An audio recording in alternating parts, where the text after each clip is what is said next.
तो दोस्तों आज हम फिर से आपके लिए लेकर आए हैं देश दुनिया की सभी ताजा बड़ी खबरें फटाफट एक एक करके विस्तार से आपको बताएंगे। तो वीडियो को अंत तक जरूर देखें। अगर आप भी मानते हैं कि कोरोना महामारी रोकने में पूर्णतः मोदी सरकार विफल हुई है तो वीडियो को दिल से लाइक करके अपना समर्थन दर्ज करें। जी दोस्तों, पहली बड़ी खबर में आपको बताएंगे कि अब भी 1.5 किलोमीटर अंदर मौजूद है चीनी सेना। पी चिदम्बरम ने किया दावा, कहा प्रधानमंत्री मोदी और राजनाथ सिंह बोल रहे हैं देश की जनता से झूठ। जय दोस्तों, इस बीच अगली बड़ी खबर में आपको बताएंगे कि अयोध्या में 3 या 5 अगस्त से शुरू हो सकता है राम मंदिर का निर्माण। प्रधानमंत्री मोदी करेंगे भूमि पूजन की तारीख का ऐलान। जय दोस्तों, विस्तार से आपको बताएंगे। इस बीच अगली बड़ी खबर में आपको बताएंगे कि डीएमसी ने जारी की अपनी रिपोर्ट। दिल्ली दंगों में मुस्लिम महिलाओं के खिलाफ हिंसा में हुआ गदर फिल्म का जिक्र। हिंदू धार्मिक स्थल रहे सुरक्षित, मस्जिदों को पहुंचाया गया नुकसान। जी दोस्तों, विस्तार से बताएंगे कि कुछ रिपोर्ट आई है। इस बीच अगली बड़ी खबर में आपको बताएंगे कि राजस्थान में सियासी संकट को लेकर बीजेपी के समर्थन में आई मायावती ने कांग्रेस पर बोला हमला। कहा अशोक गहलोत दगाबाज लगे राजस्थान में राष्ट्रपति शासन। भाई चीन मसले पर भी बीजेपी का साथ दे चुकी हैं मायावती। जी दोस्तों, विस्तार से आपको बताएंगे। इस बीच अगली बड़ी खबर में आपको बताएंगे कि चीन मसले को लेकर राहुल गांधी ने मोदी सरकार पर एक बार फिर से बोला है हमला। कहा मोदी सरकार के कायराना पूर्ण कदमों की देशवासियों को चुकानी पड़ेगी कीमत। जी दोस्तों, विस्तार से बताएंगे क्या कुछ जो है राहुल गांधी ने बोला है। इस बीच अगली बड़ी खबर में आपको बताएंगे कि राजस्थान में गहलोत ने बहुमत को किया पेश। राज्यपाल को सौंपी 102 विधायकों की लिस्ट।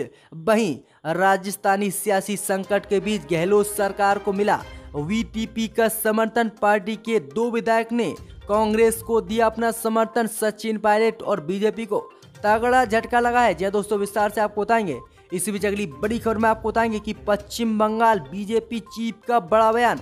अगर कोरोना वायरस को हराना है तो गौमूत्र पी दिए। जी हाँ दोस्तों, आपको बता दें कि पश्चिम बंगाल के चीफ ने कहा है कि कोरोना महामारी से अगर आपको लड़ना है तो गौमूत्र पीजिएगा, गौमूत्र से कोरोना महामारी खत्म हो जाएगी। जी दोस्तों, विवादित बयान ये आया है, बताएंगे आपको क्या कुछ कहा इन्होंने।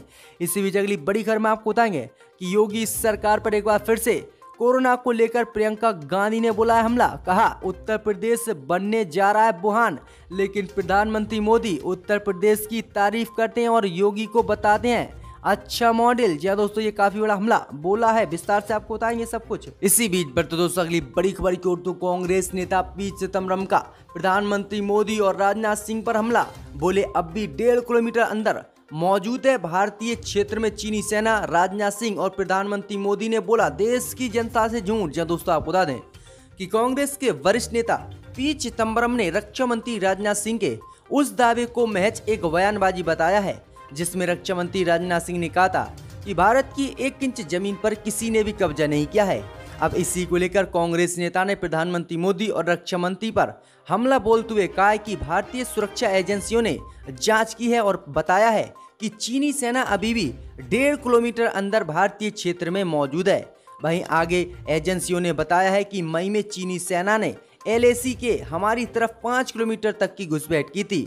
आगे उन्होंने कहा है कि जब केंद्र की मोदी सरकार सच्चाई स्वीकार नहीं करती है तब तक पूर्व की यथास्थिति को हासिल करना मुश्किल होगा और चीनी सेना तब तक भारतीय क्षेत्र को नहीं छोड़ेगी। वहीं आगे उन्होंने कहा कि प्रधानमंत्री मोदी और पूरी बीजेपी चीन से डर गई और वह कहने लगी है कि हमारे क्षेत्र में किसी ने भी घुसपैठ नहीं की है और किसी भी देश ने हमारी जमीन पर कब्जा नहीं किया है, जबकि वास्तव में 1.5 किलोमीटर अंदर अभी भी चीनी सेना भारतीय क्षेत्र में मौजूद है। तो ये काफी बड़ा हमला आज फिर से बोला गया है पी चिदम्बरम की तरफ से। इसी बीच बढ़ते दोस्तों अगली बड़ी खबर की ओर तो अयोध्या में 3 या 5 अगस्त से शुरू होगा राम मंदिर निर्माण। प्रधानमंत्री मोदी करेंगे भूमि पूजन की तारीख का निर्णय। जय दोस्तों, आपको बता दें कि उत्तर प्रदेश के अयोध्या में राम मंदिर निर्माण को लेकर एक बड़ी खबर सामने निकल कर आ रही है कि प्रधानमंत्री मोदी को भूमि पूजन के लिए 3 अगस्त और 5 अगस्त की तारीख भेजी गई है।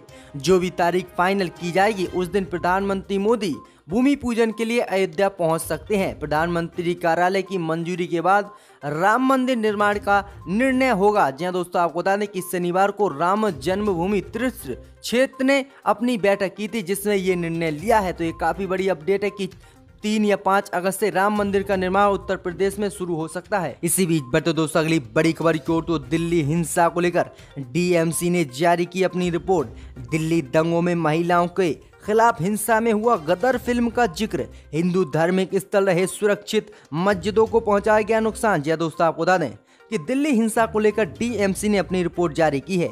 रिपोर्ट के मुताबिक महिलाओं के खिलाफ दिल्ली हिंसा के दौरान दंगई भीड़ ने 2001 में आई फिल्म गदर का जिक्र किया था। वहीं पुलिस वालों पर भी महिलाओं के खिलाफ हिंसा के गंभीर आरोप लगाए गए हैं। रिपोर्ट में ये भी बात सामने निकल कर आई है कि हिंसा के दौरान किसी भी हिंदू धार्मिक स्थल को कोई नुकसान नहीं पहुंचा है, जबकि बुरी तरह से मस्जिदों को नुकसान दिल्ली हिंसा में पहुंचाया गया था। वहीं आपको बता दें कि जो महिला भी इस हमले का शिकार हुई थी, उन्होंने बताया कि दंगई भीड़ के पास लाठी और तलवार जैसे तमाम हथियार थे। वो जय श्री राम के नारे और मुल्लों को मारे जैसे नारे लगा रहे थे। महिलाओं पर दंगई चीख रहे थे और कह रहे थे कि आज बहुत सी सकीनाएं पकड़ी जाएंगी। जहां दोस्तों आपको बता दें कि गदर फिल्म में सकीना की भूमिका अमीषा पटेल ने निभाई थी और अमरीश पुरी उनके पिता थे। जब भारत का बंटवारा हुआ था तो उनके पिता पाकिस्तान चले गए थे, जबकि उनकी बेटी सकीना भारत में ही फंस गई थी। अब इसी को लेकर ये गंभीर आरोप लगाए गए। वहीं आपको बता दें कि दिल्ली हिंसा के दौरान पुलिस पर भी गंभीर आरोप लगाए हैं। चांदबाग धरने में शामिल हिंसा के शिकार हुए एक महिला ने बताया है कि दिल्ली पुलिस ने हमारे ऊपर बेरहमी से हमला किया है और महिलाओं के खिलाफ यौन हिंसा भी की है। पुलिस वाले अपनी पैंट उतारकर महिलाओं को अपना गुप्त अंग दिखाने लगे और कहा कि तुम्हें आज़ादी चाहिए, ये लो आज़ादी। वहीं आपको बता दें कि रिपोर्ट के मुताबिक कई महिलाओं का बुर्का भी छीन लिया गया हिंसा के दौरान। वहीं कम महिलाओं ने कमेटी से कहा है कि बुर्का छीने जाने की घटना को लेकर हमें ऐसा महसूस हुआ कि मुसलमान होने की वजह से उनके साथ ऐसा किया गया है। तो ये काफ़ी बड़ी अपडेट जो है डीएमसी ने अपनी रिपोर्ट में बताई है। इसी बीच बढ़ते दोस्तों अगली बड़ी खबर की ओर तो राजस्थान में सियासी संकट को लेकर मायावती ने कांग्रेस पर बोला हमला, कहा अशोक गहलोत दगाबाज, लगे राजस्थान में राष्ट्रपति शासन। वहीं आपको बता दें कि चीन मसले पर भी बीजेपी का दे चुकी हैं साथ और अब भी राजस्थान में भी बीजेपी के समर्थन में आ गई मायावती। जी दोस्तों आपको बता दें कि फोन टैप मामले को लेकर राजस्थान के मुख्यमंत्री अशोक गहलोत पर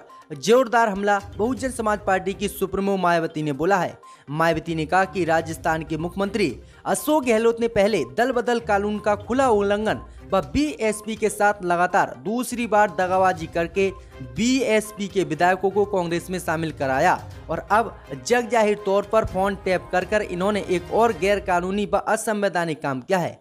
इसी को लेकर अब राजस्थान में राष्ट्रपति शासन लगना चाहिए। वहीं आपको बता दें कि चीन मसले पर भी मायावती ने बीजेपी का साथ दिया था और कांग्रेस का विरोध किया था। वहीं आपको बता दें कि इससे पहले बीजेपी ने भी इस पर सवाल उठाए थे और बीजेपी ने भी ऑडियो क्लिप और फोन टैपिंग मामले को सीबीआई की जांच कराने की मांग की थी। वहीं आपको बता दें कि संबित पात्रा ने कहा था कि बीजेपी इस पूरे प्रकरण का सीबीआई द्वारा जांच की मांग करती है। क्या एसओपी फॉलो हुआ, फोन टैपिंग इत्यादि किया गया, क्या सभी राजनीतिक पार्टी की सभी लोगों के साथ इस प्रकार का व्यवहार इस समय किया जा रहा है। इसको लेकर सीबीआई द्वारा तत्कालीन जांच हो और कांग्रेस ने जो कुछ भी ये किया है इनके खिलाफ कार्रवाई हो और इन्हें जेल भेजा जाए। तो ये काफी बड़ी मांग बीएसपी और बीजेपी ने की है। इसी बीच बढ़ते दोस्तों अगली बड़ी खबर की ओर तो चीन मसले को लेकर राहुल गांधी ने एक बार फिर से मोदी पर बोला हमला, कहा सरकार के कायराना पूर्ण कदमों की देशवासियों को चुकानी पड़ेगी कीमत। जहां दोस्तों आपको बता दें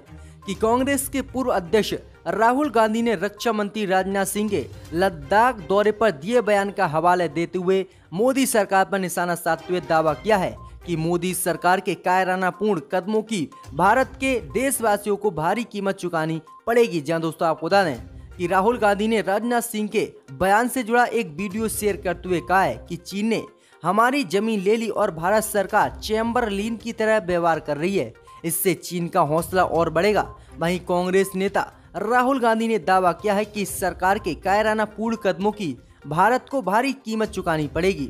वहीं आपको बता दें कि लद्दाख की यात्रा पर पहुंचे रक्षा मंत्री राजनाथ सिंह ने उम्मीद जताई कि चीन के साथ चल रही बातचीत से सीमा गतिरोध का हल निकल जाएगा, लेकिन वह इसकी गारंटी नहीं दे सकते कि इसमें किस हद तक कामयाबी मिलेगी। इसके साथ ही राजनाथ सिंह ने ये बात पर भी जोर दिया था कि दुनिया की कोई भी ताकत भारत की 1 इंच जमीन नहीं ले सकता। इसी को लेकर जो है राहुल गांधी ने हमला किया कि गलवान घाटी में हमारे 20 सैनिक शहीद हुए और जिसमें हमारे कई सैनिक बुरी तरह से घायल भी हुए थे और चीन ने हमारी कम से कम 20 किलोमीटर जमीन पर कब्जा किया, लेकिन फिर भी मोदी सरकार कहती रही कि हमारी जमीन पर किसी ने कब्जा नहीं किया है। वहीं राहुल गांधी ने कहा कि हाल ही में आई रिपोर्ट में दावा हुआ था कि अब भी चीनी सेना भारतीय क्षेत्र में मौजूद है। इसी बीच बढ़ते दोस्तों अगली बड़ी खबर की ओर तो अशोक गहलोत ने राजस्थान में बहुमत का किया दावा।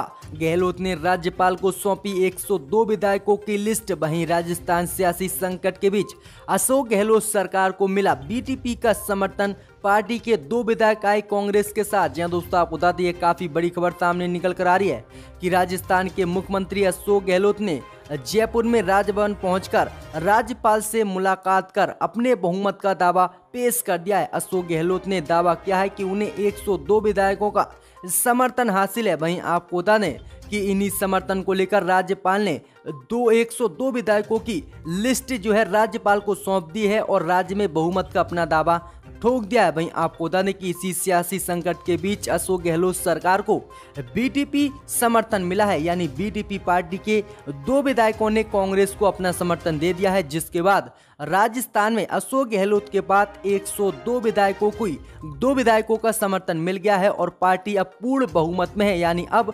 राजस्थान में कांग्रेस की सरकार नहीं गिरेगी। तो ये काफी बड़ी अपडेट है। इसी बीच बढ़ते दोस्तों अगली बड़ी खबर की ओर तो पश्चिम बंगाल के बीजेपी चीफ का बड़ा बयान।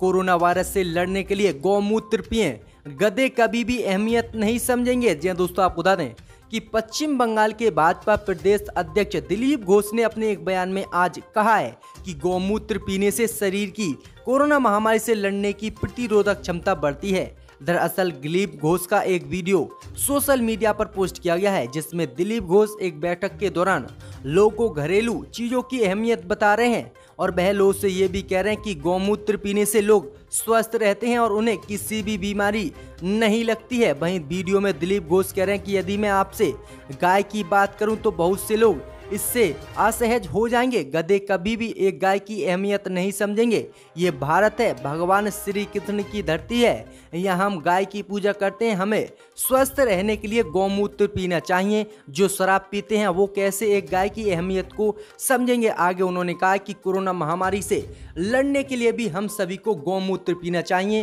क्योंकि गौमूत्र से हमें स्वस्थ रहने के लिए प्रतिरोधक क्षमता मिलती है। तो कितना बड़ा ज्ञान ये उन्होंने दिया है, क्योंकि पूरे देश के वैज्ञानिक और दुनिया के वैज्ञानिक कोरोना महामारी की वैक्सीन ढूंढते ढूंढते पागल हो गए हैं, लेकिन पश्चिम बंगाल बीजेपी चीफ का ये बयान बड़ा सामने आया है कि कोरोना महामारी को अगर हराना है कि गौमूत्र पीकर इसको हराया जा सकता है। इसी बीच बढ़ते दोस्तों अगली बड़ी खबर की ओर तो प्रियंका गांधी ने योगी सरकार पर साधा निशाना।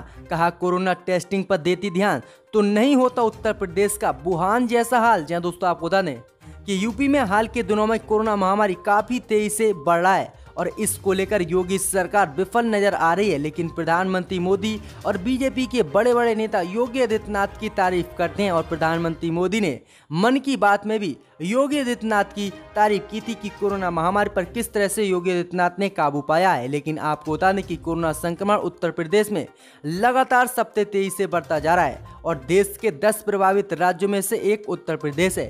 कांग्रेस महासचिव प्रियंका गांधी ने कोरोना के बढ़ते मामलों को लेकर योगी सरकार की नीतियों पर सवाल खड़े किए हैं। उन्होंने कहा कि 3 महीने का लॉकडाउन और यूपी सरकार के दावों के बावजूद प्रदेश में जुलाई महीने में कोरोना के मामले तेजी से वृद्धि हुई। प्रियंका गांधी ने यूपी सरकार पर हमला बोलते हुए कहा कि लगभग 3 महीने के लॉकडाउन यूपी सरकार के तमाम दावों के बावजूद भी यूपी के 25 जिलों में जुलाई महीने में कोरोना के मामले तेजी से बढ़े।